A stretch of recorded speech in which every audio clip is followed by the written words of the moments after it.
Halo Tribuners, bersama Anda saat sedang menyaksikan live update Tribun News edisi Jumat 6 Agustus 2021 siang. Kami akan menyajikan informasi terkini dari berbagai daerah yang akan dilaporkan secara langsung oleh reporter kami di lapangan.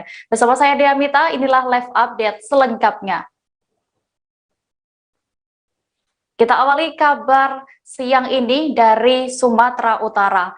Belakangan ini viral calon Korps Wanita Angkatan Darat atau KOWAT yang tengah mengikuti seleksi di Kodam 1 Bukit Barisan, Sumatera Selatan. Hal itu karena jawaban calon KOWAT yang mengejutkan saat ditanya tujuannya menjadi tentara oleh Pangdam 1 Bukit Barisan Majen TNI Hasanuddin. Jawaban itu sontak membuat para peserta lain yang mengikuti seleksi harus menahan tawa. Sementara itu, Majen Hasanuddin tak bisa menahan gelak tawanya. Begitu juga dengan prajurit lain yang mendampinginya. Tribun Medan pun menemui kerabat dari calon KOWAT yang viral itu dan berhasil mendapatkan cerita di baliknya. Informasi lengkapnya akan disampaikan oleh rekan wartawan kami dari Tribun Medan, Victory Hutauruk, yang kini sudah tersambung bersama kami. Halo Victory. Halo, selamat siang Dea. Iya, Victory, bagaimana bisa Anda ceritakan awal mula hingga video ini akhirnya viral di media sosial?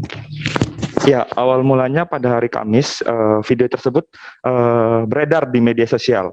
Awalnya video tersebut dibagikan oleh akun media sosial resmi dari Kodam 1 Bukit Barisan, dan selanjutnya di retweet atau di repost kembali oleh akun-akun Instagram di Kota Medan, Sumatera Utara, sehingga langsung viral seperti itu. Langsung saja ketika kami mengkonfirmasi kepada kakak yang bersangkutan, calon bintara tersebut bernama Elvina Sembiring. Kakaknya menyebutkan bahwa Elvina sedang mengikuti seleksi bintara di Kodam 1 Bukit Barisan dan saat ini masih proses penyeleksian seperti itu, Dea. Iya. Lalu bisa Anda informasikan sebenarnya apa tahapan yang sedang diikuti oleh calon bintara wanita ini di Kodam 1 Bukit Barisan? Ya, informasi yang diberikan oleh Kapendam 1 Bukit Barisan mengatakan bahwa Elvina saat ini masih dalam proses di daerah. Artinya dia harus mengikuti proses seleksi administrasi, kesehatan, serta fisik, seperti itu. Dia. Jadi nantinya apabila dia lulus di daerah, dia akan melaju menuju ke pusat, yaitu pelatihannya di Bandung, seperti itu, Dea. Ya, lalu Victory, setelah Anda berhasil menemui keluarga calon KOWAT wanita ini, apa tanggapan mereka terhadap viralnya video tersebut di media sosial? Ya, baik. Awalnya kami menelusuri apakah memang benar ada mantannya yang ingin dibuat menyesal seperti itu. Namun kakak korban tidak memberitahukan secara detail identitas dari mantan tersebut, sehingga para netizen juga sampai saat ini sedang penasaran siapa sebenarnya mantan dari wanita yang viral tersebut. Lalu keluarganya menyebutkan bahwa yang bersangkutan sudah 2 kali kalah mencoba baik polisi maupun TNI, dan ini adalah kali ketiga dirinya dan kali terakhir dirinya untuk bisa mencoba, dan dia keluarga meminta supaya warga Sumatera Utara mendoakan supaya Elvina bisa lulus pada tahap yang saat ini, seperti itu, Dea. Ya, baik, terima kasih rekan wartawan Tribun Medan, Victory Hutauruk, untuk informasinya. Selamat kembali bertugas. Kita beralih ke kabar berikutnya, Tribuners. Umumnya diketahui profesi tukang tambal ban dilakoni oleh laki-laki. Namun kali ini ada yang berbeda. Seorang gadis remaja di kota Palopo rela menggeluti pekerjaan tersebut sebagai aktivitas sehari-harinya. Namanya adalah Hasmiani, gadis berusia 18 tahun yang baru lulus SMA. Ia rela berkotor-kotor menjadi seorang tukang tambal ban. Kelihayannya mengotak-atik ban motor pun diketahui tidak kalah dari keahlian laki-laki. Setelah kisahnya ini diketahui banyak pihak, kabarnya kini ia ditawari beasiswa. Detail informasinya akan disampaikan langsung oleh rekan jurnalis kami dari Tribun Timur, Arwin Ahmad, yang kini sudah bergabung bersama kami. Halo Arwin. Halo Dea dan Tribuners. Ya, Arwin, terkait viralnya gadis asal Palopo ini menjadi tukang tambal ban, bisa Anda ceritakan sedikit lebih detailnya tentang gadis ini? Ya, baik. Namanya Hasmiani, umurnya 18 tahun. Dia baru saja menyelesaikan studi SMA di Sulawesi Tengah. tepatnya di SMA Sriwijaya. Kemudian setelah menyelesaikan studi SMA-nya, dia kemudian hijrah atau bergeser ke kota Palopo bersama keluarganya. Nah, setelah itu dia mencoba untuk bekerja sebagai tukang tambal ban dan akhirnya memberanikan diri untuk membuka bengkel sendiri dan dibantu oleh 2 orang karyawannya. Saya coba konfirmasi ke yang bersangkutan atau Hasmiati dalam hal ini, sedikit bercerita tentang kenapa dia memilih untuk tukang tambal ban ya. Sementara di usianya yang saat ini dia masih bisa melanjutkan pendidikan. Nah, dia menjawab bahwa untuk melanjutkan pendidikan itu membutuhkan biaya dan orang tuanya yang hanya bekerja sebagai petani tidak mampu untuk melanjutkan anaknya. Makanya dia memilih untuk sementara bekerja sebagai tukang tambal ban, seperti itu deh. Ya, lalu setelah Anda berhasil Hasmiani ini, bagaimana perasaan Hasmiani setelah ini viral, Arwin? Ya, tadi pagi saya sempat komunikasi melalui via telepon dan dia menyampaikan bahwa perasaan senangnya, kemudian juga kaget tentunya, tidak menyangka bakal bisa seviral ini. Bahkan dia sempat sampaikan bahwa rasanya seperti mimpi bisa sampai viral begini. Iya. Lalu apakah saat ini sudah ada dermawan atau yang lainnya yang ingin membantu Hasmiani? Mengingat kisahnya sudah diketahui oleh banyak orang, Arwin. Ya, pasca diberitakan oleh Tribun dan viral di media sosial, baik itu Instagram dan Facebook, sampai saat ini ada beberapa orang dermawan yang ingin membantu. Yang pertama itu dari kampus, salah satu kampus swasta di Kota Palopo ingin menawarkan beasiswa kepada Hasmiani, beasiswa dari kuliah sampai wisuda. Itu informasinya pihak kampus akan turun akan menemui Hasmiati sore ini dan setelah itu membahas apakah beasiswanya akan diterima atau tidak. Kemudian saya juga tadi mendapat informasi dari salah satu anggota DPRD Provinsi Sulawesi Selatan. Dia sudah mengirim orang untuk ke sana membantu memberi bantuan dalam bentuk modal usaha kepada Hasmiani. Kemudian tadi juga ada dari Camat Bara Camat Bara selaku masuk wilayah tempat bengkel Hasmiani ini. Camat Bara Kota Palopo sudah berkunjung ke bengkel tadi yang ingin menawarkan peralatan bengkel itu melalui bantuan dari dinas terkait. Iya, baik Arwin. Dan Tribuners, tadi juga rekan jurnalis kami Arwin sudah berhasil melakukan wawancara bersama Hasmiani, gadis penambal ban. Berikut liputan selengkapnya untuk Anda. Harapannya bisa lebih maju kakak.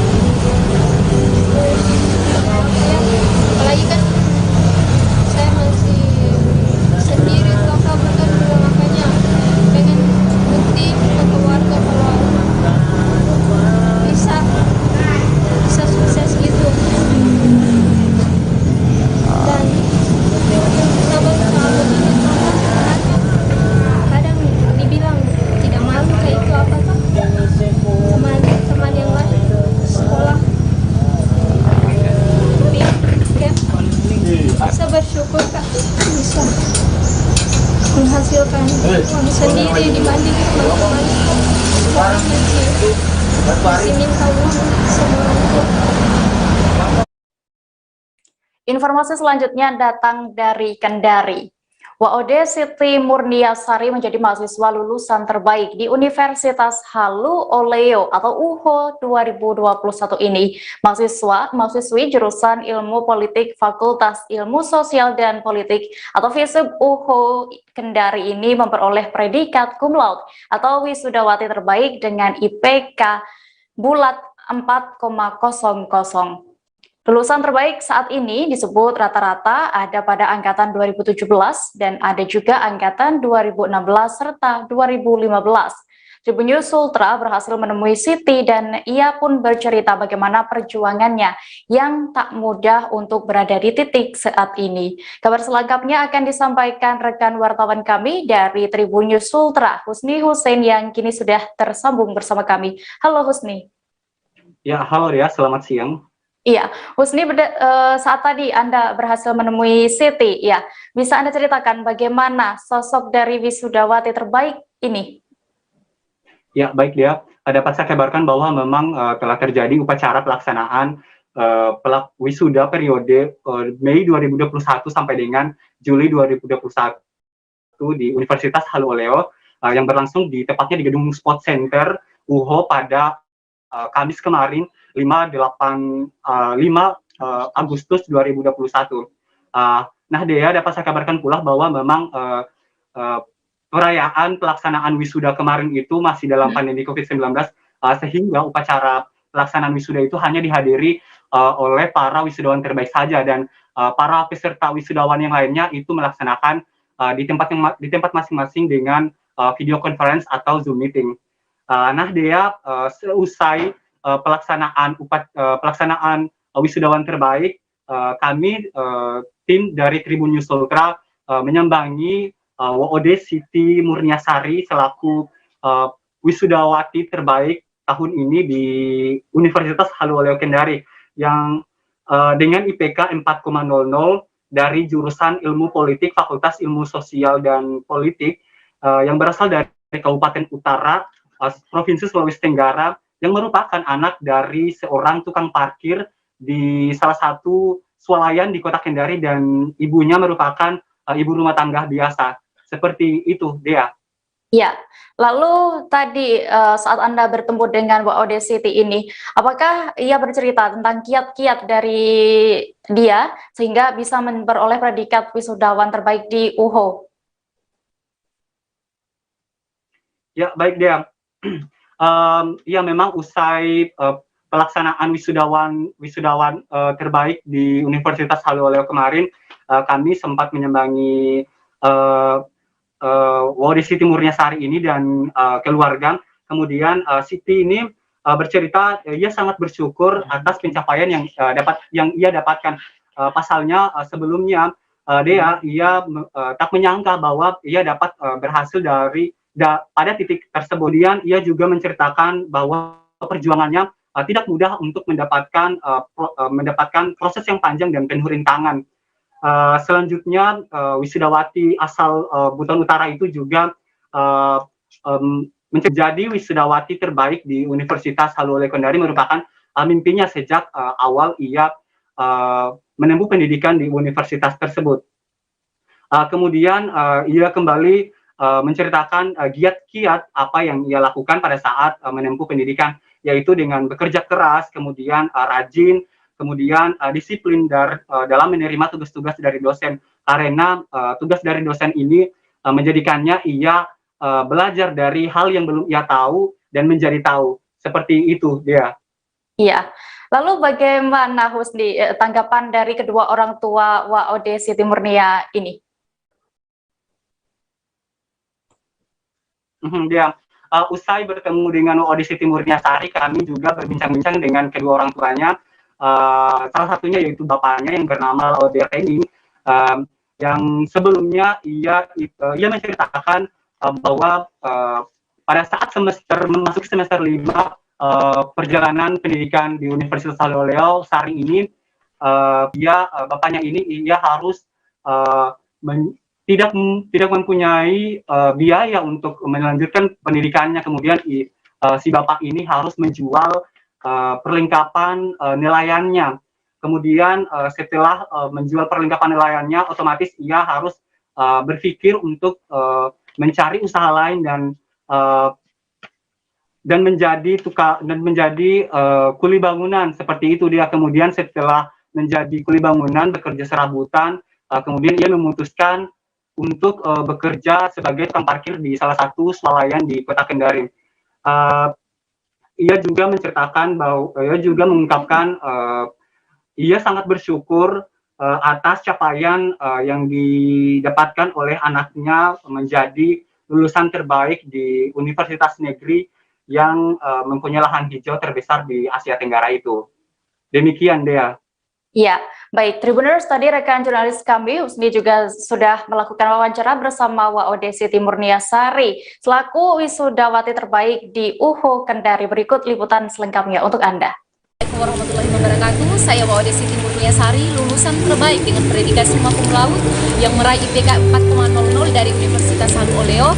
Terima kasih kepada Pak Rektor, terima kasih kepada Pak Dekan, dan terima kasih kepada Ketua Program Studi saya, dan khususnya kepada kedua orang tua saya dan keluarga besar saya yang mengantarkan saya sampai di titik ini. Harapan besar saya sebagai mahasiswa terbaik di Universitas Halu Oleo, semoga universitas kita menjadi kebanggaan dan bisa menghasilkan alumni terbaik yang bekerja di masyarakat. Terima kasih. Harapan saya sebagai lulusan terbaik untuk ilmu politik agar selalu maju dan berdaya saing yang tinggi dan mampu membuktikan bahwa prodi politik bukan hanya menakutkan dari nama saja, namun bisa mengantarkan kita dalam dunia kerja yang bisa membentuk kita sebagai anak-anak muda yang berprestasi dan berkarya.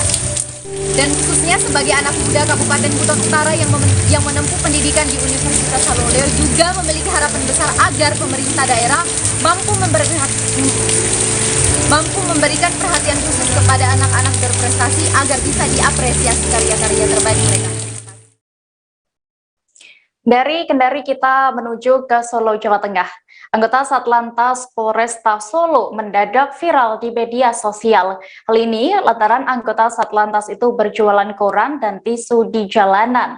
Menurut informasi, adegan itu terjadi di Jalan Raya daerah Gemblekan, Serengan, Solo. Video tersebut direkam oleh pengendara mobil yang melintasi jalan tersebut. Pengendara itu merasa salut dengan aksi polisi tersebut. Ternyata aksi itu dilakukan sang polisi untuk membantu seorang penjual koran. Untuk mengetahui lebih detail informasinya, sudah bergabung bersama kami rekan wartawan dari Tribun Solo, Christine Intan, yang akan menyampaikan laporan. Halo Christine. Halo Dea. Ya, Christine, bagaimana tadi Anda berhasil ya menemukan polisi yang ada dalam video viral itu, dan bisa Anda ceritakan bagaimana sosok polisi itu dan siapa identitasnya? Baik, terima kasih Dea. Selamat siang Tribuners, tepatnya kemarin sudah dilakukannya prosesi ataupun maksud saya viralnya dari Bribka Arif Setiawan, yaitu Banit Rujawali Satlantas Polresta Surakarta, sebagai seorang yang viral karena polisi seorang penjual koran ataupun tisu yang bernama Agus itu sendiri. Namun dari hasil penelusuran dan wawancara langsung bersama Bribka Arif Setiawan nyatakan bahwa saat itu dia saat sedang melakukan patroli di daerah Simpang 4 Gendengan Serengan Solo, dan saat itu mengetahui Agus identitas dari pedagang asli yang memiliki koran dan tisu itu sedang duduk di tengah jalan. Dan dari posisi itu Bribka Arif langsung datang ke lokasi untuk membantunya mengambil, berawal dari mengambil korannya dan mengetahui keadaannya, lalu memberikan ataupun membantu melakukan penjualan koran dan tisu itu sendiri. Ya. Ya, lalu bagaimana dengan cerita awal kronologinya video ini bisa sampai viral, Christine? Baik, pertama kali diunggah dari media Instagram, tepatnya di akun viral di Solo, yaitu Energi Solo, Energi Solo. Dari situlah banyak dari masyarakat mengetahui dari aksi viralnya Bribka Arif ini sendiri setelah diketahui banyak netizen yang ada di Solo ataupun di seluruh Indonesia, barulah itu viral. Setelah viral, ternyata di balik viralnya itu ada seorang pengendara mobil yang penasaran dengan siapa sih polisi itu sendiri yang memegang dagangan dan menjual tisu dan juga koran itu sendiri. Setelah ditelusuri, memang benar dia Bribka Arif Setiawan adalah anggota Satlantas Polresta Surakarta, membantu dengan sukarela tanpa ada imbalan ataupun dia langsung spontanitas setelah patroli di daerah jalan di Kota Solo langsung memberikan pertolongan ataupun memberikan jasanya untuk membantu dari Agus itu sendiri. Ya. Ya, Christine, lalu setelah polisi tersebut viral, apakah ada sesuatu yang sudah diterima oleh sang polisi ini? Baik Dea, terkait dengan viralnya itu sendiri, dari Bribka Arif sendiri langsung mendapatkan prestasi, yaitu diberikannya aspirasi dari Polresta Surakarta langsung dari Kapolres, dan tadi sudah dilakukannya upacara untuk pemberian prestasi itu sendiri, mengingat kemarin hanya 15 menit saja dagangan dari Pak Agus itu langsung ludes dengan menghasilkan ratusan rupiah, yaitu dengan nominal 115, walaupun itu sebenarnya maksud saya lebih dari ekspektasi karena hanya 8 koran dan 5 maksud saya 8 koran dan 3 tisu saja yang terjual, tapi ada dari pengendara mobil itu sendiri memberikan uang 100.000 sehingga totalnya yaitu 155.000 itu sendiri dia. Iya, baik, terima kasih Christine untuk laporannya dari Solo, Jawa Tengah. Selamat kembali bertugas. Kabar selanjutnya datang dari Timur Tengah Selatan, Tribuners. Seorang warga desa Fatu Koto, Kecamatan Fatum Nasi dikejutkan oleh anjing peliharaannya yang sedang menggigit tulang tengkorak manusia di kebun miliknya. Warga bernama Melekias itu mengikuti anjing tersebut ke dalam hutan dan kemudian menemukan potongan tulang manusia lainnya. Penemuan ini kemudian dilaporkan ke Polsek Kapan. Seusai menerima informasi itu, Kapolsek Kapan, Ibtu Ipan Demade Wardika bersama anggota dan tim identifikasi Polres TTS langsung turun ke TKP. Selengkapnya akan disampaikan oleh rekan jurnalis kami dari Pos Kupang, Dion Kota, yang kini sudah tersambung bersama kami. Halo, Dion. Ya, Dion. Bisa Anda ceritakan bagaimana kronologi penemuan tulang tengkorak dan manusia ini ya? Bagaimana? Halo? Penemuan tengkorak ini bisa dengar ya? Iya. Penemuan tengkorak kepala manusia ini terjadi pada Kamis 5 Agustus 2021 di Desa Fatukopa, Kecamatan Molo Utara, Kabupaten TTS. Sekitar pukul 8 pagi yang ditemukan oleh Melkias Banuet, seorang petani di Desa Fatukopa, Fatukoto, di mana pada saat beliau sedang bertani bersama anaknya, beliau mendengar suara gonggongan anjing yang menarik perhatiannya. Setelah dia melihat dari dekat, ternyata anjing itu sedang memainkan tulang tengkorak manusia, sehingga dia mengikuti anjing tersebut masuk ke dalam hutan. Di sana dia menemukan bahwa ada beberapa lagi potongan tulang manusia yang berada di dalam hutan. Demikian ya. Iya, lalu berdasarkan informasi yang Anda dapatkan, ada berapa jumlah tengkorak manusia yang ditemukan di sana, Dion? Berdasarkan hasil olah TKP di olah kejadian tempat perkara, ditemukan ada 14 potongan tulang kerangka manusia yang terdiri dari tulang betis, tulang tengkorak, dan beberapa bagian tulang lainnya. Sekian ya. Iya, lalu setelah dilaporkan ini ke pihak kepolisian ya, bagaimana tindakan aparat setempat sejauh ini? Setelah mendapat informasi penemuan tengkorak itu, aparat dari Polsek Kapan bersama tim I dan Polres TTS langsung turun ke TKP guna melakukan olah TKP dan melakukan visum dengan membawa serta Dr. Dede Henduk dari Puskesmas Kapan. Iya. Selain melakukan olah TKP, tim dari Polres TTS juga mengumpulkan beberapa kerangka manusia, mengumpulkan celana dan juga tas dari korban tersebut dan memeriksa beberapa saksi, termasuk Melkias Banuet yang merupakan orang yang pertama kali menemukan tengkorak manusia tersebut.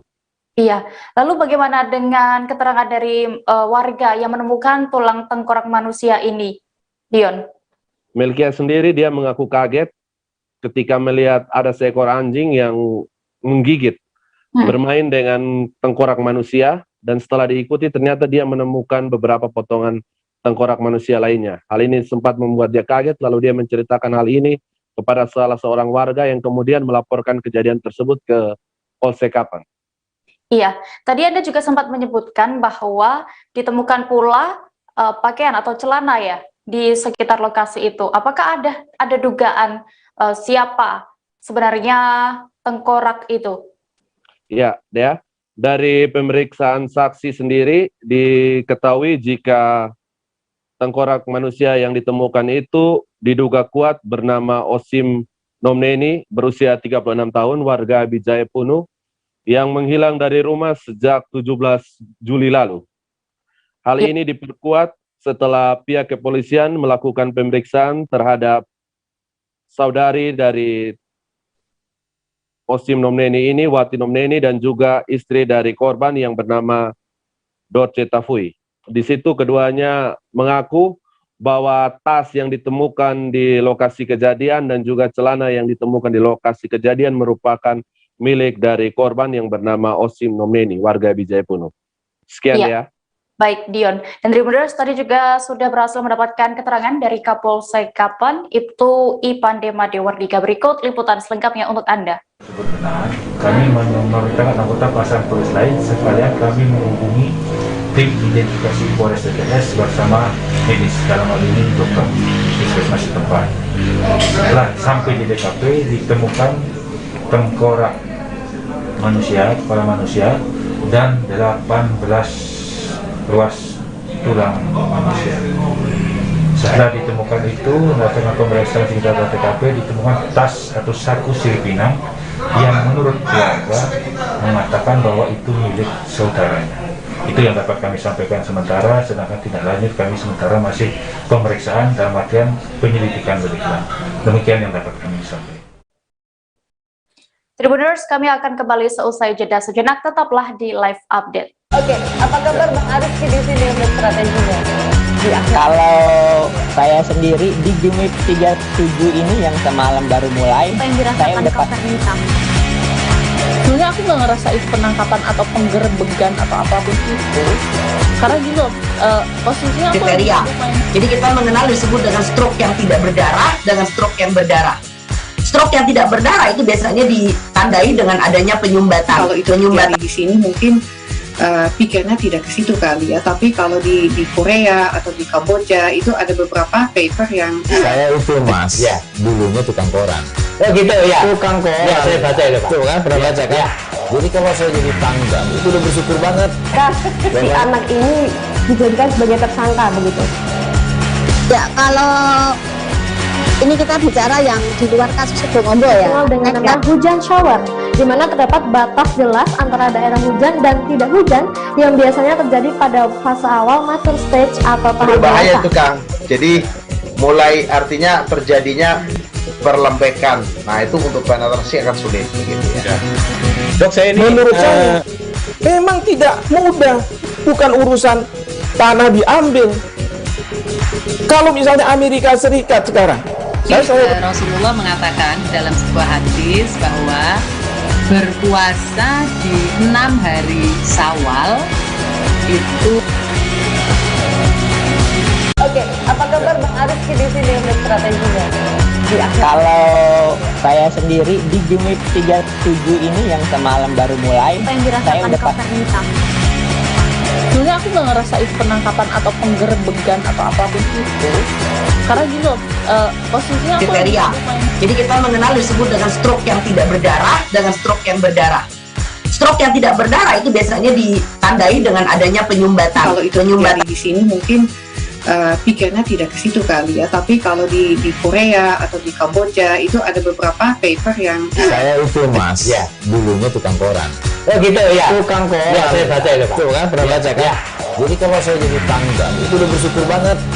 Si anak ini dijadikan sebagai tersangka begitu.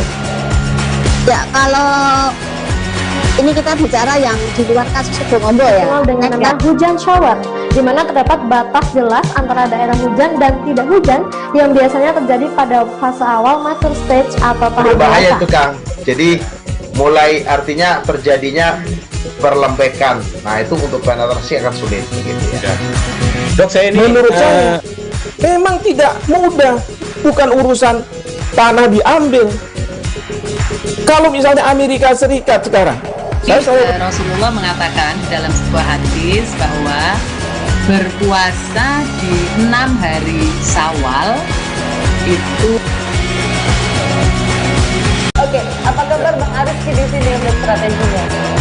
Kalau saya sendiri di Jumit 37 ini yang semalam baru mulai, saya udah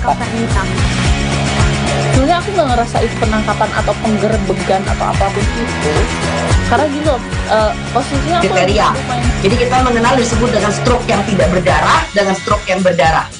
Stroke yang tidak berdarah itu biasanya ditandai dengan adanya penyumbatan. Kalau itu terjadi di sini mungkin pikirnya tidak ke situ kali ya, tapi kalau di Korea atau di Kamboja itu ada beberapa paper yang saya itu mas, ya dulunya tukang koran. Oh gitu ya, tukang koran. Ya saya baca itu pak. Tuh kan pernah baca kan? Ya. Jadi kalau saya jadi tangga itu udah bersyukur banget. Si anak ini dijadikan sebagai tersangka begitu. Ya kalau ini kita bicara yang di luar kasus Situbondo ya. Dengan nama hujan shower, di mana terdapat batas jelas antara daerah hujan dan tidak hujan yang biasanya terjadi pada fase awal mature stage atau tahap berbahaya biasa. tuh Kang. Jadi mulai artinya terjadinya perlembekan. Nah itu untuk penetrasi akan sulit gitu ya. Dok, saya ini menurut saya memang tidak mudah, bukan urusan tanah diambil. Kalau misalnya Amerika Serikat sekarang, Rasulullah mengatakan dalam sebuah hadis bahwa berpuasa di 6 hari Syawal itu. Oke, apa kabar Bang Arif di sini untuk strateginya? Kalau saya sendiri di Jumit 37 ini yang semalam baru mulai, saya udah sebenarnya aku nggak ngerasain penangkapan atau penggerebegan atau apapun itu, karena gitu posisinya aku kriteria. Jadi kita mengenal disebut dengan stroke yang tidak berdarah dengan stroke yang berdarah. Stroke yang tidak berdarah itu biasanya ditandai dengan adanya penyumbatan. Kalau itu terjadi di sini mungkin pikirnya tidak ke situ kali ya, tapi kalau di Korea atau di Kamboja itu ada beberapa paper yang saya itu mas, ya dulunya tukang koran. Oh gitu ya, tukang koran. Ya saya baca itu pak. Tuh kan pernah baca kan? Ya. Jadi kalau saya jadi tangga itu udah bersyukur banget. Si anak ini dijadikan sebagai tersangka begitu. Ya kalau Terima kasih Anda masih menyaksikan live update Tribun News. Kita menuju ke kabar berikutnya. Dua rumah di Dusun Demalang, Desa Sumoroto, Kecamatan Kauman, Ponorogo, Jawa Timur hancur setelah terkena ledakan balon udara pada hari ini Jumat 6 Agustus. Warga dan ledakannya cukup kencang. Saat kejadian, rumah yang kerusakannya paling parah sedang kosong, sehingga tidak ada penghuni rumah yang terluka. Selain rumah warga, ledakan balon tersebut juga berdampak pada SMPN 2 Kauman yang berada tak jauh dari lokasi kejadian.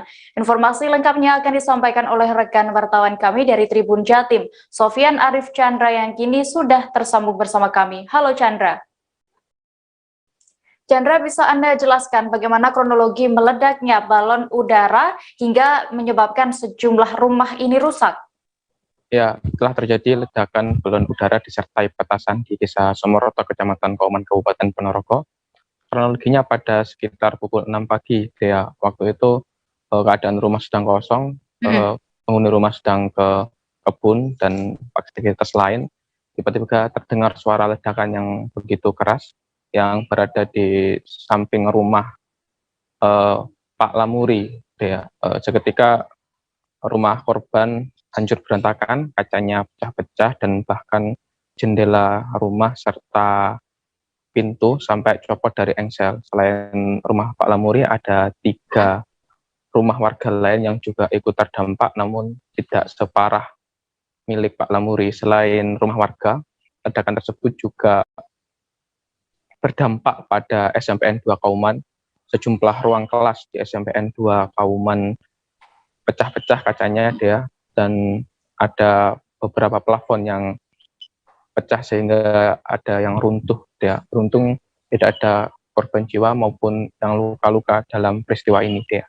Ya, lalu bagaimana tindak lanjut dari pihak pemerintah setempat ataupun aparat kepolisian? Aparat kepolisian sudah datang ke TKP dia untuk melakukan olah TKP, sementara ini baru mengumpulkan barang bukti dan keterangan. Polsek Somoroto juga belum bisa menyimpulkan siapa dalang dari balon udara tersebut. Namun pihak Polsek Somoroto sudah mengetahui arah dari balon udara tersebut dari arah selatan dan diduga tidak jauh dari tempat lokasi kejadian. Dia mengingat petasannya ini belum meledak semua dia, sehingga diprediksi tidak jauh dari lokasi kejadian. Iya, Chandra. Dan Tribuners, tadi rekan jurnalis kami sudah melakukan wawancara bersama Kapolsek Somoroto, AKBP Nyoto, dan juga korban bernama Mas Ri. Berikut liputan selengkapnya untuk Anda. Ini sekitar 10 juta ya. Kemudian yang di SMP lebih besar lagi ya, sekitar 15-20. Dan sudah diketahui sementara dan siapa yang menerbangkan? Belum ya, masih kami mengumpulkan keterangan saksi-saksi, juga mencari, ya masih melakukan penyelidikan itu. Kalau dari pengamatannya dari arah mana, Dan? Dari arah selatan ya, dari balon dari arah selatan. Perkiraan tadi kejadian jam berapa? Jam 05.45. Himbauan masyarakat yang berada di agar masyarakat tidak menerbangkan balon udara maupun memunculkan petasan. Ingat bahayanya seperti ini. Ancaman hukuman, Dan? Nah, ini dana darurat 1251 di atas 5 tahun penjara. Yang tengah di lapangan. Itu tadi pas di mana? Di dalam rumah atau di dalam? Saya pas keluar Pak menuju apa? Anu jemur pakaian Pak. Tapi tahu ada balon turun? Iya, blinker aja yang ada. Oh, turun blinker aja. Iya. Tapi balonnya terbalik ya? Sama soconya itu? Iya. Ada berapa kali ledakan? Satu kali Pak. Kalau dari satu kali itu apa benda lain yang jatuh enggak selain balon? Ada. Ada hanya satu mader itu aja. Menimpa rumah atau gimana? Enggak, itu di jalan. Di jalan itu, tengah jalan. Oh, gitu. Berarti efeknya sampai ke sini gitu? Iya, iya. Daerah mana berarti balon? Enggak tahu lah. Aku tahu, tapi aku di sawah. Daerah selatan. Masak. Bu, ini rumahnya siapa? Rumah sering kalau Palabri. RT berapa? RT berapa? Malang Sumoroto. Jalan Sayang Ayu. Tadi waktu meledak ada siapa aja dalam rumah, Bu? Nggak ada, kosong. Saya pas keluar jemur pakaian ya. Terus tahu-tahu pas pulang udah hancur? Nggak pulang ya, saya pas di situ. Dari situ, iya kata saya. Tapi nggak ada yang luka-luka, Bu, ya? Ya. Kabar berikutnya datang dari Sumatera Barat. Gedung Dinas Pertanian Provinsi Sumatera Barat terbakar dan barang-barang di dalamnya pun ikut ludes. Kejadian ini terjadi tepatnya di Jalan Teratai RT 02 RW 02, Kelurahan Flamboyan, Kecamatan Padang Barat, Kota Padang, Sumatera Barat. Mendapat laporan, petugas pemadam kebakaran pun langsung turun ke lokasi kejadian. Lantaran lokasi gudang ini berada di lokasi permukiman padat, sehingga masyarakat pun ramai mendatangi lokasi. Detail informasinya akan disampaikan langsung oleh rekan jurnalis kami dari Tribun Padang, Rezi Azwar, yang kini sudah bergabung bersama kami. Halo Rezi. Halo Dea. Ya Rezi, bagaimana? Apa yang terbakar dan bagaimana situasi terkini terjadinya kebakaran itu? Iya, ini terjadi kebakaran ya. Yang objeknya bangunannya yaitu gudang dari Dinas Pertanian Provinsi Sumatera Barat, di mana kejadian ini terjadi kemarin ya, tepatnya sore hari gitu, pukul 15 waktu Indonesia bagian barat gitu ya. Iya. Lalu saat kejadian itu siapa saja yang berada di lokasi? Ya, untuk berada di lokasi ya, karena lokasinya cukup padat. Dan di sampingnya ada asrama polisi dan lokasinya cukup banyak rumah masyarakat di sekitarnya, sehingga pemadam kebakaran langsung turun ke lokasi dan melakukan proses pemadaman, di mana juga terdapat pihak kepolisian mengatur lalu lintas dan mengatur masyarakat sehingga tidak mengganggu proses pemadaman yang dilakukan oleh petugas pemadam kebakaran. Juga terdapat PMI, Tagana, dan relawan lainnya. Iya, Rezi, lalu berapa unit armada damkar yang diturunkan dalam kebakaran ini dan berapa lama mereka membutuhkan waktu berhasil memadamkan api? Iya, karena objek yang terbakar di dalamnya terdapat arsip arsip yang dimiliki oleh Dinas Pertanian Provinsi Sumbar ya, di mana terdapat banyak kertas sehingga api cukup besar dan asap juga banyak gitu. Sehingga proses pemadaman berlangsung sekitar 1 jam segitu. Sehingga juga terdapat terbakar 3 unit sepeda motor gitu. Iya. Lalu apakah sudah diketahui penyebab terjadinya kebakaran ini, Rezi? Ya, untuk proses atau penyebab kebakaran ini pihak kepolisian masih mencari tahu apa penyebab kebakaran ini, karena kemarin aliran listrik juga tidak ada di gudang ini, sehingga pihak kepolisian akan melakukan penyelidikan lebih lanjut untuk mengetahui penyebab kebakaran ini gitu. Baik, dan Tribuners, tadi rekan jurnalis kami Rezi berhasil mendapatkan keterangan dari Kanit 3 SPKT Polresta Padang, Ibda Dwi Jatmiko, dan juga Kadis Damkar Kota Padang, Dedi Henijal. Berikut wawancara selengkapnya untuk Anda. Ini seperti apa nih Pak? Jadi begini, kami dapat informasi ada kebakaran Kelomboyan. Mobil yang jelas berangkat dulu di sini, taunya apinya sudah besar, ya. Jadi sumber api saat ini kami belum tahu. Nanti mungkin dari Pak Dwi dengan kawan-kawan yang akan mengatakannya. Ini yang terbakar apa nih Pak? Ini adalah gudang pertanian dari provinsi. Di sini banyak fungisida atau pestisida. Di sini juga banyak asid.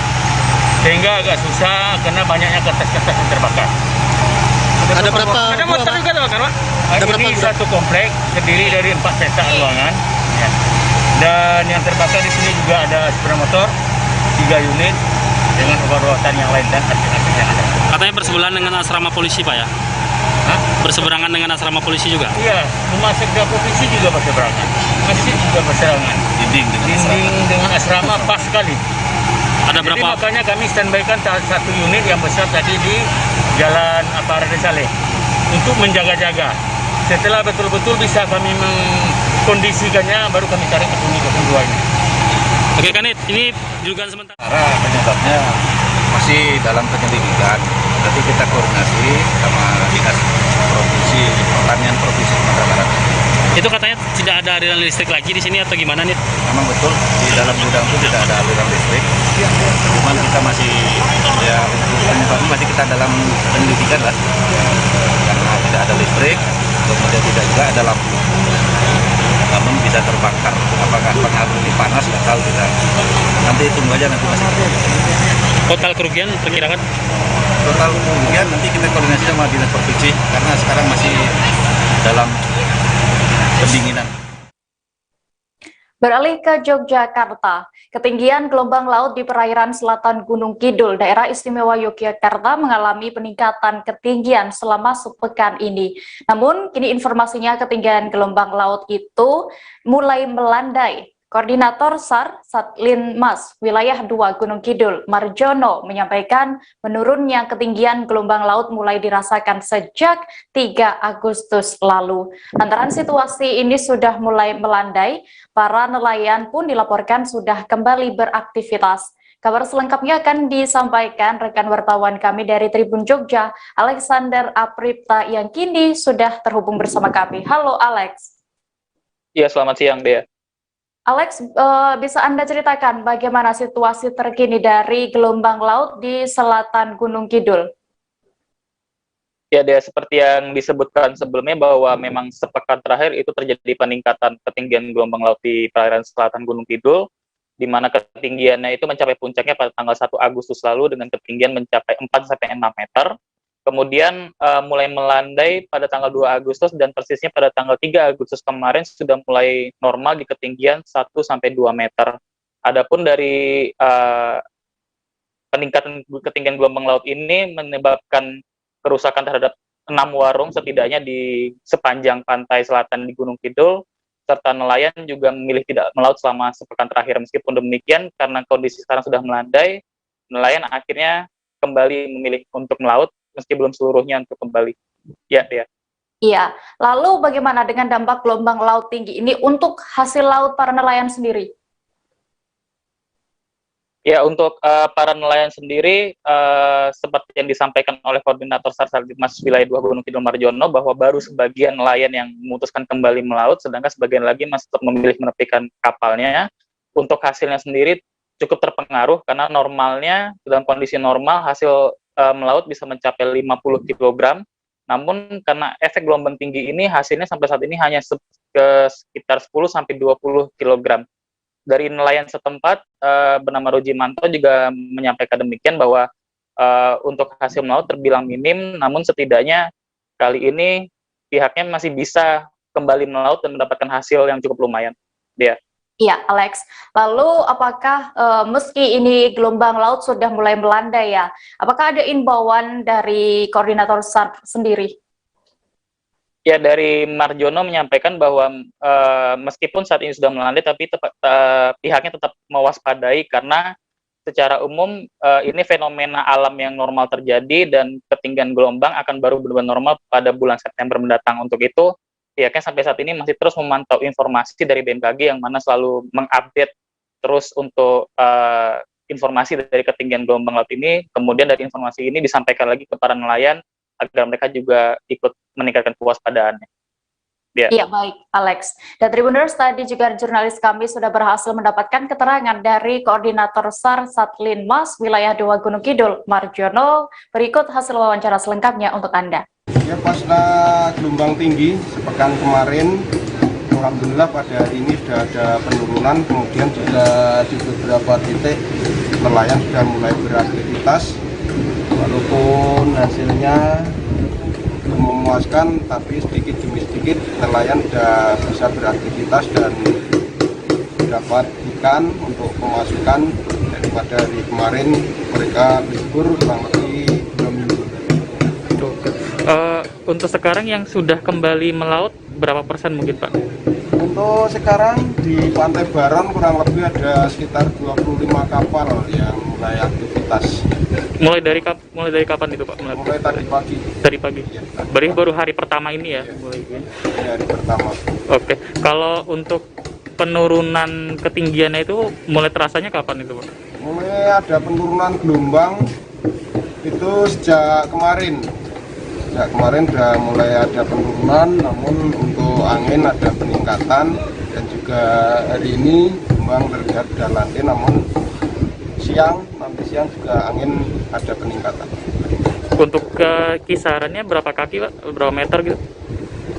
Untuk puncak gelombang kemarin itu 18 feet, kurang lebih 4-5 meter. Kemudian pada hari ini hanya sekitar 4-6 feet. Ada penurunan yang sangat signifikan. Untuk ke depan, apakah sudah ada informasi dari BMKG ada peningkatan lagi, Pak, untuk ketinggian gelombang? Untuk seminggu ke depan ini, informasi dari BMKG memang ada penurunan, namun kita selalu update di BMKG maupun dari Stormsub. Itu kita update, jadi seminggu sebelum ada kenaikan, ini sudah kita informasikan. Kita beralih ke kabar berikutnya, Tribuners. Kasus pengambilan paksa jenazah pasien COVID-19 di RSUD Depati Bahrin, Sungai Liat, Kabupaten Bangka pekan lalu berbuntut panjang. Peristiwa tersebut dilakukan oleh adik pasien, yakni M. Anwar Alwi Zaid, terjadi dan bersama keluarga lainnya pada Senin 26 Juli lalu. Penyidik Satreskrim Polres Bangka pun menetapkan M. Anwar Ali Zain sebagai tersangka. Anwar ditetapkan sebagai tersangka setelah menindaklanjuti laporan dari pelapor, dalam hal ini dokter dari RSUD Depati Bahrin.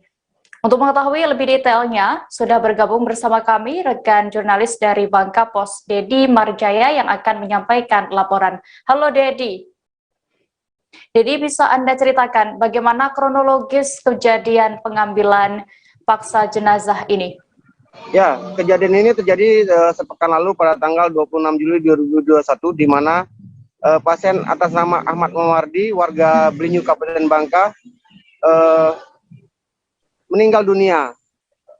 Dalam proses swab TCM atau tes cepat molekulernya dinyatakan positif COVID-19.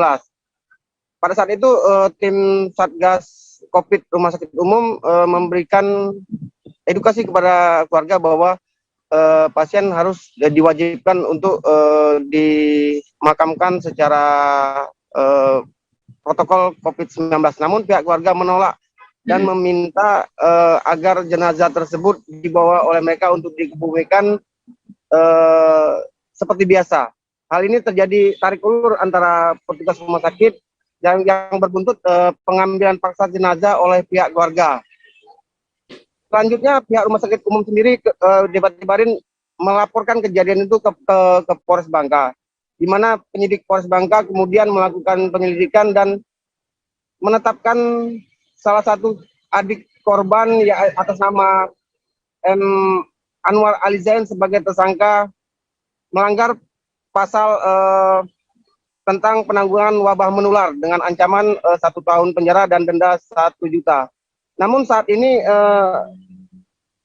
tersangka sendiri tidak ditunda proses pemeriksaannya karena berdasarkan hasil swab TCM-nya yang bersangkutan positif COVID-19, sehingga untuk sementara ini diisolasi dan dirawat di MES PT Timah Tbk tempat isolasi terpadu. Demikian dia. Ya, baik. Lalu bagaimana untuk nanti tindak lanjut selanjutnya nanti ya, Dedi, dan perkembangan kasus lainnya, apakah ada?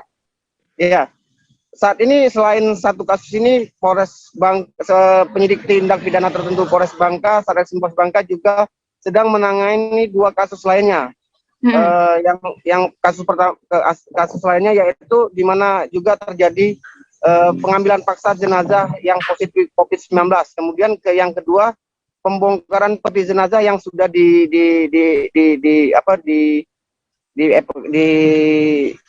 dilakukan prokes oleh Satgas, di mana keluarga membongkar jenazah itu kemudian memandikannya kembali dan menguburkannya secara Islam, mungkin begitu. Ya, baik Dedi dan Tribuners, tadi juga jurnalis kami berhasil mendapatkan keterangan dari AKBP Widi Haryawan. Berikut liputan selengkapnya untuk Anda. Dilakukan baik pemandian maupun pembungkusan jenazah tersebut sudah melalui proses-proses ataupun tahapan-tahapan sesuai dengan syariat khususnya yang Islam. Jadi tidak usah khawatir lagi pada warga masyarakat, insya Allah itu semua sudah terpenuhi, jadi tidak perlu lagi seperti kemarin kejadian ada yang di nelayan sudah dilakukan protokol COVID terhadap jenazah tersebut, tapi masih dibongkar lagi, dimandikan lagi. Jadi tidak perlu, insya Allah dari pihak rumah sakit sudah melaksanakan hal tersebut, sehingga kondisi jenazah ketika dimakamkan sudah sesuai dengan syariat Islam untuk yang Muslim. Demikian dari kami terkait dengan press release hari ini. Mudah-mudahan ini bisa menjadi pembelajaran bagi warga masyarakat yang lainnya. Terima kasih.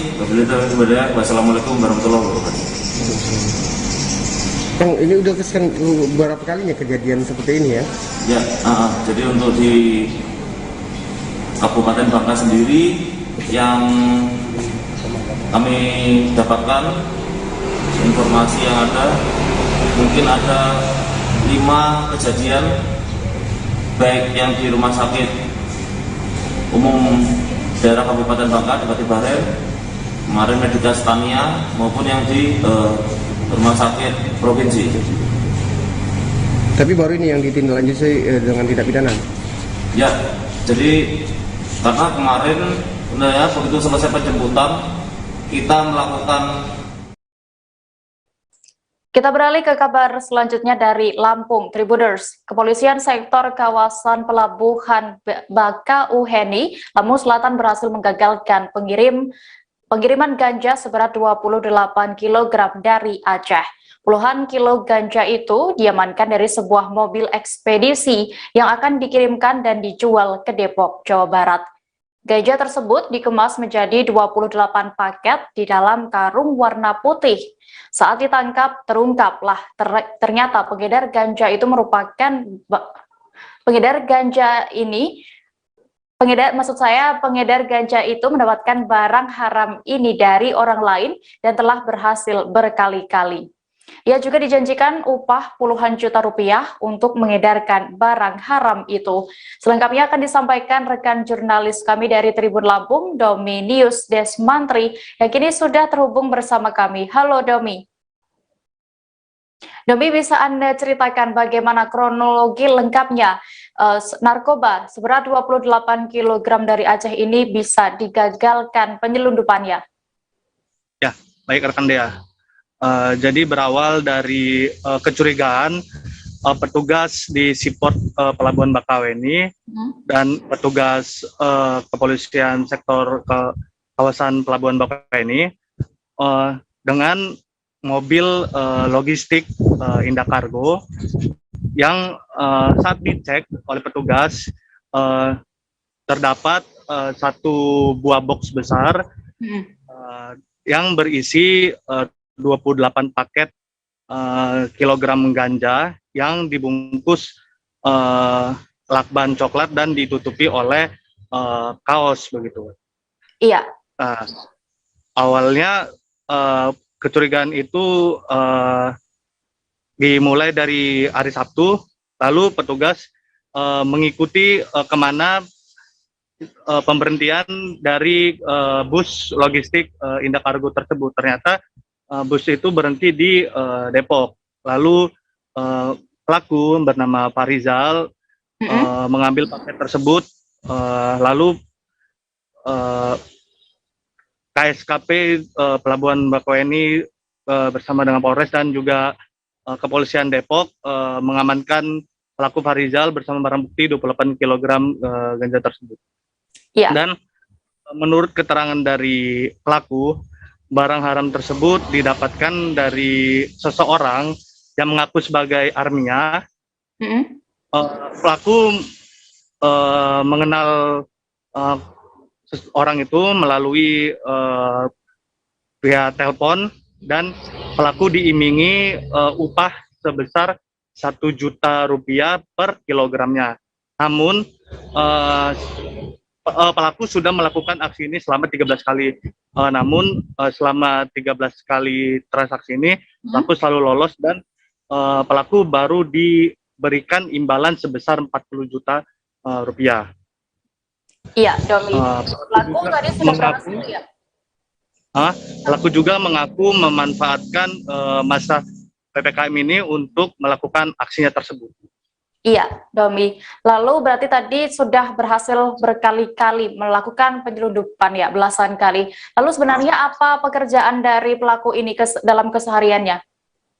Ya, pelaku mengaku sebagai tukang penyedot hinja begitu. Iya. Lalu Domi, bagaimana upaya polisi untuk mengejar bandar atau orang yang tadi disebutkan memasok narkoba itu kepada pelaku? Ya, dari Polres Lampung Selatan sendiri sudah bekerja sama dengan kepolisian daerah Aceh untuk melakukan pengembangan terhadap kasus tersebut, karena pelaku mengatakan barang haram tersebut ia dapatkan atau ia beli dari Aceh begitu.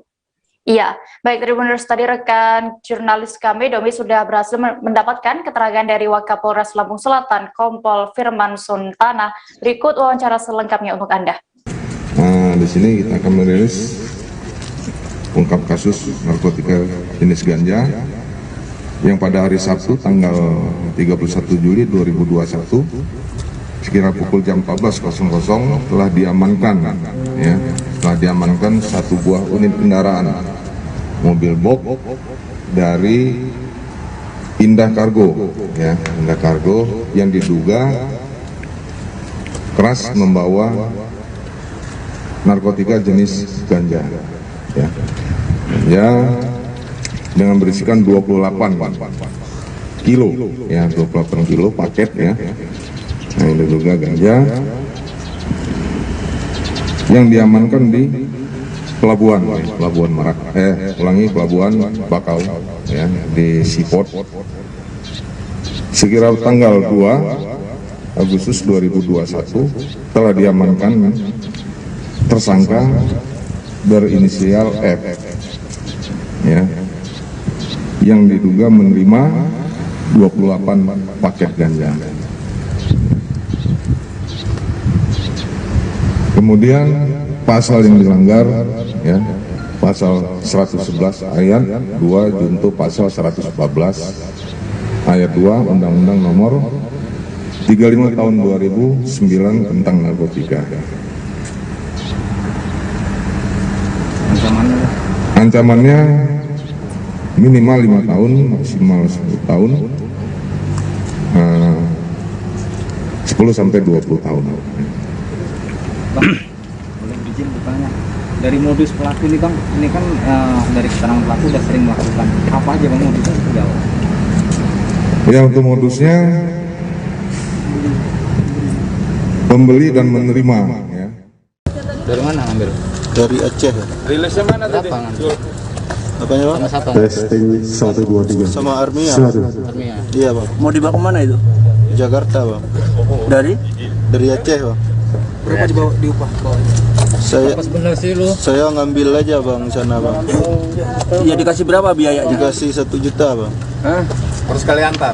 Iya Bang. 1 juta. Berapa kali Bang? 13 Bang. 13 kali. Iya Bang. Caranya sama semua ya? Iya Bang. Kita apa kegiatannya selain Kita kerja Bang. kerja di mana? Di mobil tinja Bang. Ya Bang. Kami akan kembali selesai jeda sejenak, Tribuners, tetaplah di live update. Oke, apa kabar Bang Ariski di sini untuk strateginya? Kalau saya sendiri di Jumit 37 ini yang semalam baru mulai, Apa yang saya dirasakan udah Kak Fernita? Sebenarnya aku nggak ngerasain penangkapan atau penggerebegan atau apapun itu, karena gini loh, posisinya aku lagi Kriteria. main. Jadi kita mengenal disebut dengan stroke yang tidak berdarah dengan stroke yang berdarah. Stroke yang tidak berdarah itu biasanya ditandai dengan adanya penyumbatan. Kalau itu terjadi di sini mungkin pikirnya tidak ke situ kali ya, tapi kalau di Korea atau di Kamboja itu ada beberapa paper yang Saya itu Mas, ya dulunya tukang koran. Oh gitu ya. Tukang koran. Ya saya baca ya Pak. Tuh kan pernah baca kan? Ya. Jadi kalau saya jadi pangdam itu udah bersyukur banget. Si anak ini dijadikan sebagai tersangka begitu. Ya, kalau ini kita bicara yang di luar kasus Sebongombo ya. Dengan nama hujan shower, di mana terdapat batas jelas antara daerah hujan dan tidak hujan yang biasanya terjadi pada fase awal mature stage atau tahap Berbahaya dewasa. tuh Kang. Jadi mulai artinya terjadinya perlembekan. Nah itu untuk penetrasi akan sulit gitu ya. Dok, saya ini menurut saya memang tidak mudah, bukan urusan tanah diambil. Kalau misalnya Amerika puasa di 6 hari Syawal itu. Oke, apa kabar Bang Ariski di sini untuk strateginya? Kalau saya sendiri di Jumit 37 ini yang semalam baru mulai, Apa yang saya dirasakan udah Kak Fernita? Sebenarnya aku nggak ngerasain penangkapan atau penggerebegan atau apapun itu, karena gini loh, posisinya kalau itu terjadi di sini mungkin pikirnya tidak ke situ kali ya, tapi kalau di Korea atau di Kamboja itu ada beberapa paper yang Saya itu Mas, ya dulunya tukang koran. Oh gitu ya. Tukang koran. Ya saya baca ya Pak. Tuh kan pernah baca kan? Ya. Jadi kalau saya jadi pangdam itu udah bersyukur banget. Si anak ini dijadikan sebagai tersangka begitu. Ya, kalau ini kita bicara yang di luar kasus Sebongombo ya. Dengan nama hujan shower, di mana terdapat batas jelas antara daerah hujan dan tidak hujan yang biasanya terjadi pada fase awal mature stage atau tahap Berbahaya dewasa. tuh Kang. Jadi mulai artinya terjadinya perlembekan. Nah itu untuk penetrasi akan sulit gitu ya. Dok, saya ini menurut saya memang tidak mudah, bukan urusan tanah diambil. Kalau misalnya Amerika Serikat sekarang, Rasulullah mengatakan di dalam sebuah hadis bahwa berpuasa di 6 hari Syawal itu. Oke, apa kabar Bang Ariski di sini untuk strateginya? Kalau saya sendiri di Jumip 37 ini yang semalam baru mulai, saya udah sebenarnya aku nggak ngerasain penangkapan atau penggerebegan atau apapun itu, karena gini loh, posisinya aku kriteria. Jadi kita mengenal disebut dengan stroke yang tidak berdarah dengan stroke yang berdarah. Stroke yang tidak berdarah itu biasanya ditandai dengan adanya penyumbatan. Kalau itu terjadi di sini mungkin pikirnya tidak ke situ kali ya, tapi kalau di Korea atau di Kamboja itu ada beberapa paper yang saya itu mas ya dulunya tukang koran. Oh gitu ya, tukang koran ya, saya baca ya tuh kan, pernah baca kan ya.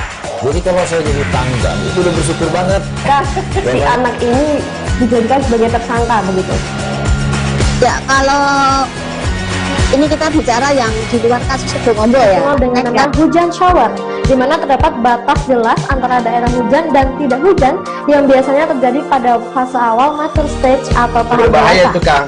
Jadi mulai artinya terjadinya perlempekan. Nah itu untuk penetrasi akan sulit gitu ya. Dok, saya ini menurut saya memang tidak mudah, bukan urusan tanah diambil. Kalau misalnya Amerika Serikat sekarang, Rasulullah mengatakan dalam sebuah hadis bahwa berpuasa di 6 hari Syawal itu. Oke, apa kabar Bang Arif di sini untuk strateginya? Kalau saya sendiri di Jumip 37 ini yang semalam baru mulai, saya udah sebenarnya aku nggak ngerasain penangkapan atau penggerebegan atau apapun itu, karena gini loh, posisinya aku kriteria. Jadi kita mengenal disebut dengan stroke yang tidak berdarah dengan stroke yang berdarah. Stroke yang tidak berdarah itu biasanya ditandai dengan adanya penyumbatan. Kalau itu terjadi di sini mungkin pikirnya tidak ke situ kali ya, tapi kalau di Korea atau di Kamboja itu ada beberapa paper yang saya itu mas ya dulunya tukang koran. Oh gitu ya, tukang koran ya, saya baca ya tuh kan, pernah baca kan ya. Jadi kalau saya jadi tanggal itu udah bersyukur banget si anak ini dijadikan sebagai tersangka begitu ya. Kalau ini kita bicara yang di luar kasus Situbondo ya, dengan hujan shower, di mana terdapat batas jelas antara daerah hujan dan tidak hujan yang biasanya terjadi pada fase awal mature stage atau tahap berbahaya itu Kang. Jadi mulai artinya terjadinya perlempekan. Nah itu untuk penetrasi akan sulit gitu ya. Dok, saya ini menurut saya memang tidak mudah, bukan urusan tanah diambil.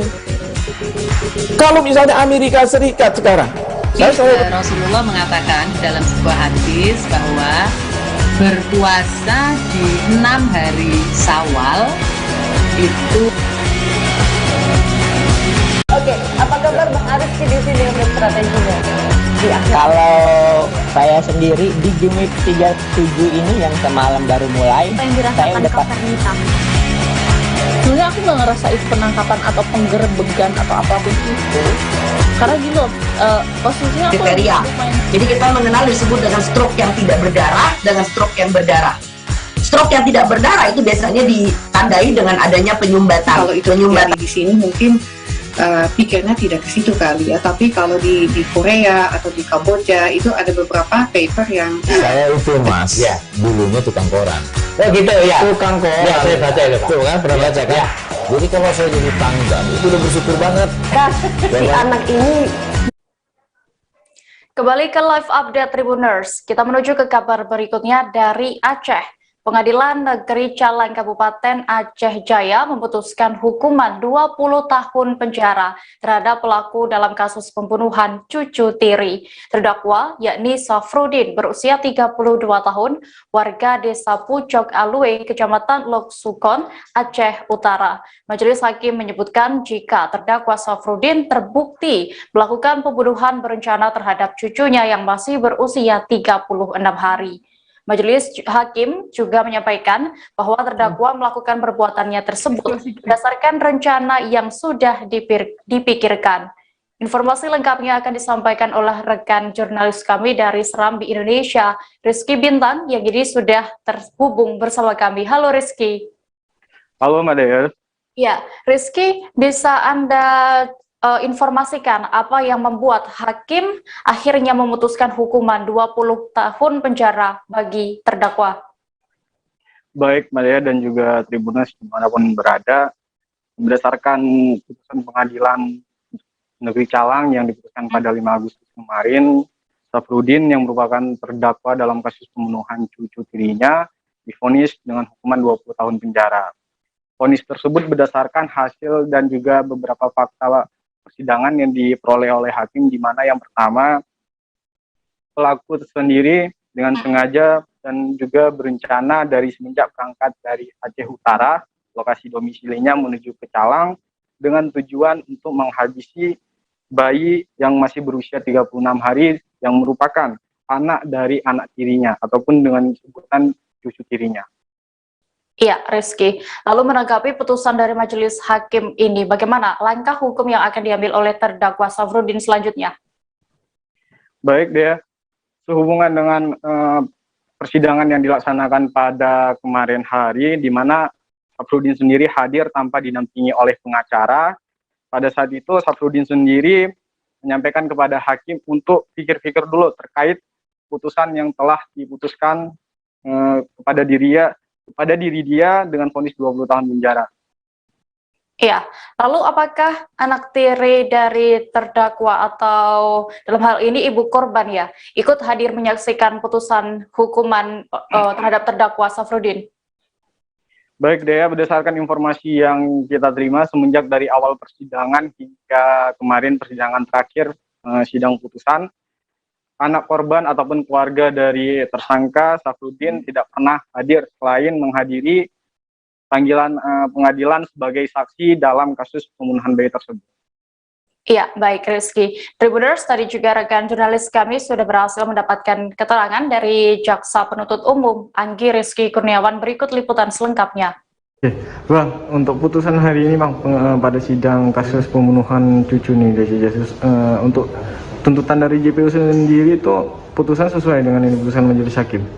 Tuntutan kami sesuai, apa yang kami tuntut di situ juga yang diputus hakim.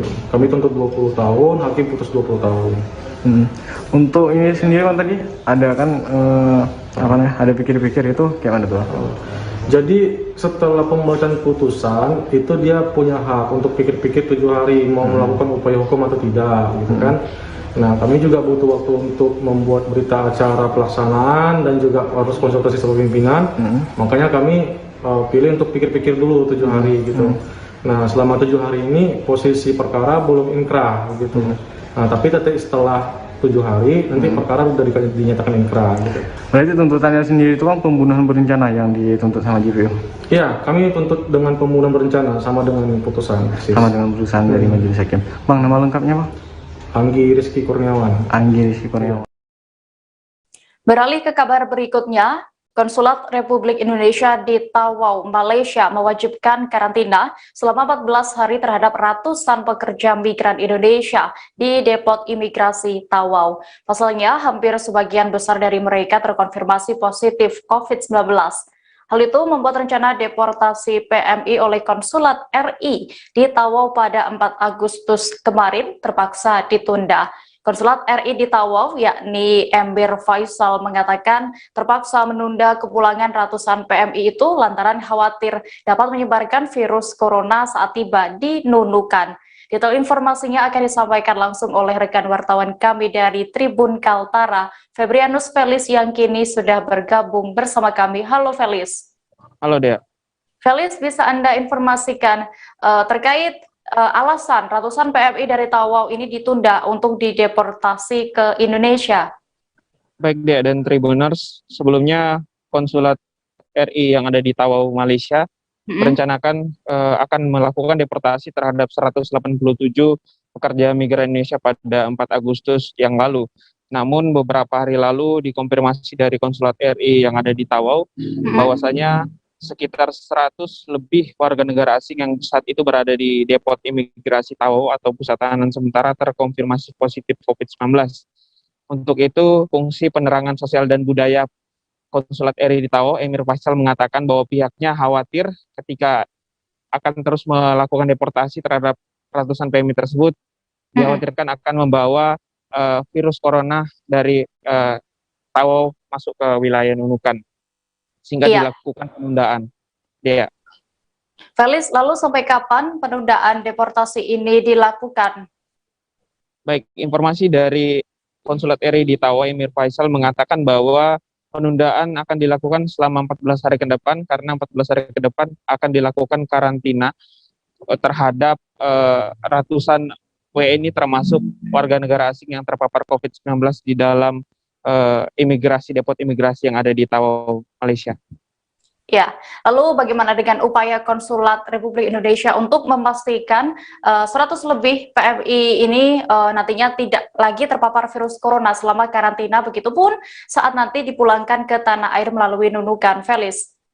Baik, dari pihak Konsulat RI di Tawau, untuk memastikan tidak terpaparnya ratusan PMI kita tersebut, di dalam depot imigrasi dilakukan semacam pemisahan blok bagi WNA yang terpapar dengan WNA yang lain yang tidak terpapar. Dan selama 14 hari ke depan pasca 14 hari ke depan, setelah karantina selesai, maka akan dilakukan swab PCR terhadap ratusan PMI tersebut sebelum dipulangkan kembali ke tanah air melalui Kabupaten Nunukan. Dan begitupun saat tiba nanti di Nunukan akan dilakukan swab PCR kembali oleh kantor kesehatan pelabuhan Penuntaka yang ada di Nunukan. Ya. Iya, Felis, lalu bagaimana? Apakah ada informasi terkait alat swab PCR dan vaksin COVID-19 untuk ratusan PMI saat nantinya tiba di Nunukan? Baik, Dea. Seperti biasa yang dilakukan oleh Kepala Kantor Kesehatan Pelabuhan Penuntaka Nunukan pada saat ketibaan nanti, seperti yang dikatakan oleh Barula sendiri, Dr. Barula, bahwa ratusan PMI tersebut akan dilakukan swab PCR, dan saat ini untuk ketersediaan swab PCR masih mencukupi untuk ratusan PMI tersebut. Dan pada saat selesai nanti melakukan PCR, bagi yang negatif akan dilakukan karantina di Rusunawa selama 8 hari, bagi yang positif dan memiliki gejala akan dilakukan karantina ataupun upaya penanganan intensif di rumah sakit Nunukan. Kemudian nanti pada saat dilakukan karantina, mereka juga akan melakukan vaksinasi COVID-19 di Rusunawa. Dan sebelum dipulangkan kembali ke tanah air, nanti mereka akan sekali lagi melakukan tes PCR swab sebelum dipulangkan kembali ke daerah tujuannya masing-masing. Dea. Ya, baik, terima kasih rekan Febrianus Felis melaporkan langsung dari Kaltara. Tribuners, kita beralih ke Kepulauan Riau. Seorang janda 2 anak tewas usai dianiaya kekasihnya menggunakan benda tajam di Desa Malang Rapat, Kecamatan Gunung Kijang, Bintan. Pelaku yakni Bernard Nabu, berusia 40 tahun, ia tega membunuh kekasihnya bernama Siti Solihah, berusia 29 tahun. Pelaku mengaku nekat menghabisi nyawa korban lantaran sakit hati karena merasa tidak dihargai. Pasalnya ketika itu tersangka mengaku menghubungi korban melalui handphone namun tidak diangkat. Kabar selengkapnya akan disampaikan rekan wartawan kami dari Tribun Batam, Afandi Simamora, yang kini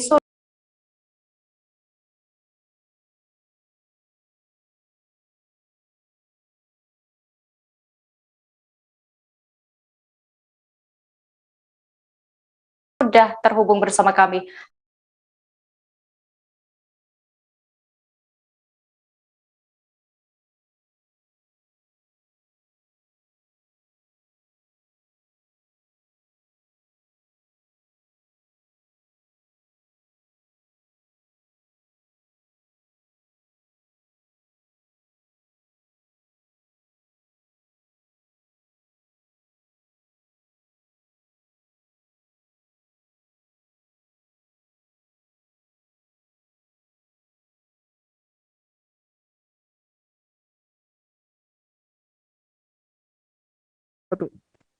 Ya, halo Alfandi, bisa Anda jelaskan terkait kronologi kejadian pembunuhan ini, kapan dan tepatnya di mana? Kejadian pembunuhan terjadi pada Rabu malam sekitar pukul 20.30. Lokasi kejadian tepatnya di depan halaman salah satu kosan di Gang Taher, RT 003 RW 01, pemukiman Desa Malang Rapat, Kecamatan Gunung Kijang. Iya, Avandi, apakah ada informasi terkait korban dan pelaku pembunuhan ini merupakan pasangan kekasih atau sebenarnya suami istri?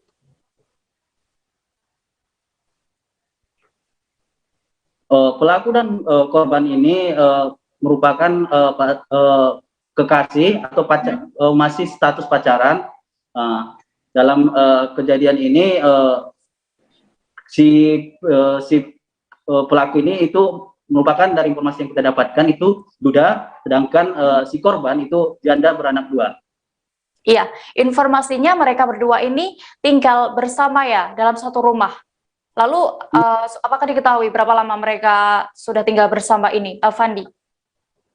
Dari informasi yang kita dapatkan di lokasi dari ibu kos tempat di mana korban dan pelaku bertempat tinggal itu baru 1 bulan 2 hari mereka tinggal di sana, setelah sebelumnya si pelaku ini tinggal di salah satu mes di tempat dia bekerja di perkebunan sawit yang berada di daerah Desa Malang Rapat. Iya, lalu apakah ada informasi terkait siapa yang pertama kali? Baik, Dea. Dari informasi yang kita dapatkan di lapangan, salah satunya dari keterangan saksi kedua yang menemukan korban di lokasi itu pertama kali ditemukan oleh tetangganya, dan setelah itu tetangganya ini berteriak minta tolong. Kemudian salah satu saksi bernadi datang kasih bagian kepala dan leher. Setelah itu langsung bergegas mengabari perangkat RT setempat, dan perangkat RT setempat langsung menginformasikan kepada pihak kepolisian. Setelah itu pihak kepolisian langsung turun. Iya, Alfandi. Tribuners, tadi rekan jurnalis kami sudah berhasil melakukan wawancara bersama pelaku pembunuhan, yakni Bernard Nabu, dan juga berhasil mendapatkan keterangan dari Kapolres Bintan AKBP Bambang Sugiharto. Berikut liputan selengkapnya untuk Anda. Untuk korban ini janda anak 2, ya, janda anak 2. Janda anak 2, posisi anak tidak ikut. Ini kamu pergi atau gimana, saya lepas tahu, saya ikhlaskan untuk pergi. Apa? Karena saya pun tetap bisa melarang tahu. Terus Pak, waktu Bapak ini sementara nelpon, dia panggil ke sini ada orang pergi ke Musa. Cukup sudah, kau buat saya ini kayak anak kecil, kau pergi saja tidak pamit, begini bisa nelpon saja kau taruh infonya di speaker. Itu terus Bapak ini pakai apa? Parang ini dapat dari mana Pak? Parang kerja. Kerja di mana? Di Nevas, di Tirtamadu. Oh, Tirtamadu. Berapa kali sahabat Pak? 5 kali. Itu apa aja yang luka Pak, yang lebih parah sih? Ada 2 kali, baru 1, telinga, kepala. Terus telinga korban itu sempat putus nggak Pak? Putus. Yang terakhir di telinga sudah ini saya pun lagi. Oh, kupingnya lepas ya? Bapak coba di mana tuh? Di rumah. Di rumah siapa coba? Di rumah Bapak. Di lama. Di depan kos-kosan kami. Jadi itu tinggalnya satu kos-kosan ya? Satu kawasan gitu ya? Jadi Pak, ini hubungan suami istri atau masih PDKT nih? Pacaran. Oh, pacaran. Bulan. Teman dekat Pak ya? Berarti Pak pada waktu cemburu ya Pak ya? Dan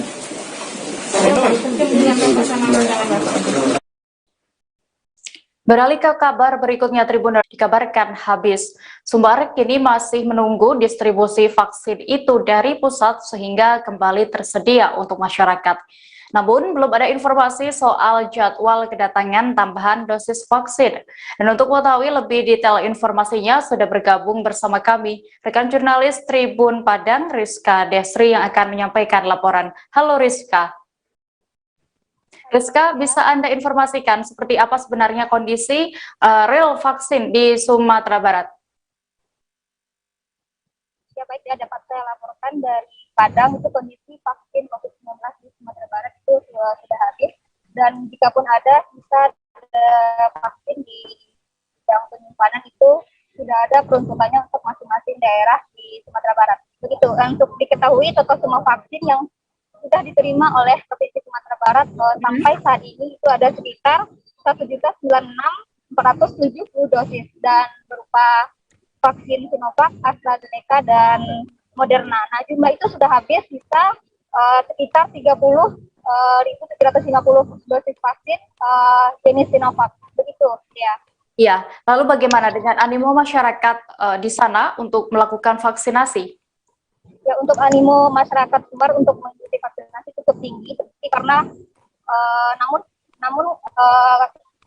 animo yang tinggi tidak diiringi dengan ketersediaan vaksin dari pemerintah pusat. Pemerintah pusat memberikan jatah ya dengan terbatas, sehingga capaian vaksinasi di Sumatera Barat pada saat ini mencapai 14,24% dari 4,4 juta penduduk. Kemudian untuk dosis pertama, dosis kedua itu hanya 5,6. Sumatera Barat juga sudah melakukan booster atau vaksin dosis ketiga itu untuk tenaga kesehatan yang berjumlah 32.000 tenaga kesehatan ya. Iya, lalu Rizka, bagaimana dengan upaya Pemprov di sana dengan kondisi vaksin yang saat ini dikabarkan mulai menipis? Ya, pemerintah Provinsi Sumatera Barat terus berkoordinasi dengan pemerintah pusat dan Pemprov belum lagi mengajukan permohonan vaksin berikutnya karena untuk baru terpenuhi itu sekitar 30.000 dosis vaksin. Dan untuk berikutnya di kemungkinan akan sampai pada Agustus-September gitu ya. Iya, Rizka, kabarnya juga akan ada bantuan langsung dari Presiden Joko Widodo, apakah benar? Ya, untuk bantuan Presiden Joko Widodo sendiri itu baru diterima informasinya kemarin. Gubernur Sumatera Barat langsung dihubungi oleh Presiden Joko Widodo. Nah, dalam kesempatan itu Presiden Joko Widodo menjanjikan tambahan vaksin, obat-obatan, dan ada konsentrator oksigen. Begitu, dan diperkirakan bantuan tersebut akan sampai hari ini dan untuk vaksin sendiri sampainya beberapa hari ke depan ya. Iya, baik, terima kasih rekan Rizka Desri untuk laporannya langsung dari Padang, Sumatera Barat. Selamat kembali bertugas. Dari Padang kita menuju Polri, Jenderal Polisi Listio Sigit Prabowo dan Panglima TNI Marsikal TNI Hadi Cahyanto melaksanakan kunjungan kerja ke Balikpapan pada hari ini Jumat 6 Agustus. Keduanya didampingi oleh Gubernur Kalimantan Timur Isran Nur dan juga Kapolda Kalimantan Timur Irjen Pol Heri Rudolf Nahak dan juga Pangdam 6 Mula Warman Maijen TNI Heri Wiranto. Dalam kegiatan ini keduanya meninjau vaksinasi yang terlaksana di BSCC Dom Balikpapan. Kegiatan itu dilakukan bersamaan dengan penyerahan bantuan sosial terhadap masyarakat terdampak COVID-19. Selengkapnya akan disampaikan rekan jurnalis kami dari Tribun Kaltim, Muhammad Zain, yang kini sudah terhubung bersama kami. Halo Zain. Halo Dea. Zain, bisa Anda informasikan sebenarnya dalam rangka apa kegiatan ini dilaksanakan? Baik Dea, bisa disampaikan untuk kunjungan kerja oleh Kapolri maupun Panglima TNI hari ini. Ini memang dalam rangka melakukan peninjauan terhadap proses vaksinasi massal yang digelar di Balikpapan sekaligus melepas penyerahan bantuan sosial. Nah, untuk maksud dari kedatangan mereka sendiri, karena memang mereka menilai bahwa angka terkonfirmasi positif khususnya di wilayah Kalimantan Timur ini masih cukup tinggi, hingga baik Kapolri dan Panglima TNI merasa harus melakukan peninjauan langsung dan melihat langsung bagaimana vaksinasi digelar, seperti itu kurang lebihnya, Dea. Iya, lalu kapan Kapolri Listio Sigit dan juga Panglima TNI Marsikal Hadi Cahyanto ini tiba di Balikpapan, Zain? Baik, untuk ketibaannya sendiri mereka datang sampai di Balikpapan kurang lebih pukul 6 sore kemarin, dan mereka langsung menuju ke hotel yang sudah disediakan oleh Pemkot Balikpapan. Kemudian berlanjut pada hari ini mereka dari tempat penginapan mereka langsung bergerak menuju BSCC Dom Balikpapan untuk melakukan peninjauan vaksinasi. Baik, kemudian Zain, selain kunjungan kerja ke Balikpapan, apakah keduanya akan melaksanakan kunjungan ke daerah lainnya? Baik, untuk kunjungannya sendiri ini ada beberapa titik kota yang akan dikunjungi. Karena untuk yang pertama, mereka melakukan kunjungan itu ke wilayah Jawa Barat, kemudian atau peningkatan tracing terhadap kontak erat terhadap dari pasien terkonfirmasi agar bisa cepat diketahui dan bisa menekan angka penyebaran, karena bagi masyarakat yang melakukan kontak erat dengan pasien ini nanti bisa langsung melakukan. Selamat kembali bertugas. Tribuners, informasi tadi sekaligus menutup perjumpaan kita dalam live update kali ini. Jangan lupa untuk terus memperbaharui kabar terupdate lainnya hanya di kanal YouTube Tribun News. Dan lantaran masih di tengah suasana pandemi, kami kembali mengingatkan kepada Anda untuk terus menerapkan protokol kesehatan dengan ketat. Mewakili kru yang bertugas, saya Dea Mita pamit, terima kasih dan sampai jumpa. Jangan lupa like,